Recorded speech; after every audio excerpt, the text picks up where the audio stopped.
رکھتی ہے. عقیدے کی طرف آپ آ جائیں.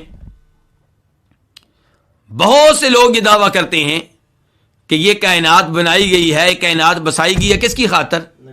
جناب محمد صلی اللہ علیہ وسلم کی خاطر, ہمارے نبی کی خاطر. اور ہمارے نبی تمام انسانوں میں سب سے افضل ہیں, سب سے اعلیٰ ہیں, سب سے مقدس ہیں, سب سے محترم ہیں. ہم دل و جان سے ان سے محبت کرتے ہیں.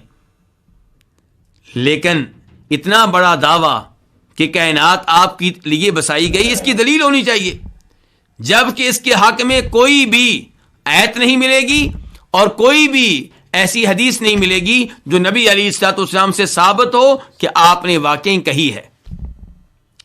بلکہ قرآن اس کے خلاف بتا رہا ہے کہ وما خلقت الجن والانس الا لیعبدون. اللہ تعالیٰ کہتے ہیں میں نے تمام جنوں کو, تمام انسانوں کو صرف اپنی عبادت کے لیے پیدا کیا ہے.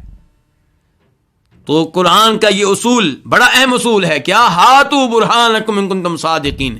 جو بھی کوئی دعویٰ کرے اس سے کہا جائے کہ اپنے دعوے کے حق میں دلیل لے کر آؤ. دلیل کے بغیر جب ہم باتیں سنتے ہیں تو پھر اسلام فرقوں میں تقسیم ہوتا ہے. ہر فرقہ کے لوگ کہتے ہیں جو ہم کہہ رہے ہیں وہ ٹھیک ہے, لیکن اگر آپ ہر ایک سے دلیل کا مطالبہ کریں گے تو پھر اختلافات کم ہوتے چلے جائیں گے. ان لوگوں کو اپنا موقف چھوڑنا پڑے گا جن کے پاس دلیل نہیں ہے, اور دلیل وہ ہو جو واقعی دلیل ہے. وہ کیا ہے؟ قرآن. وہ کیا ہے؟ نبی علیہ السلام کی صحیح احادیث.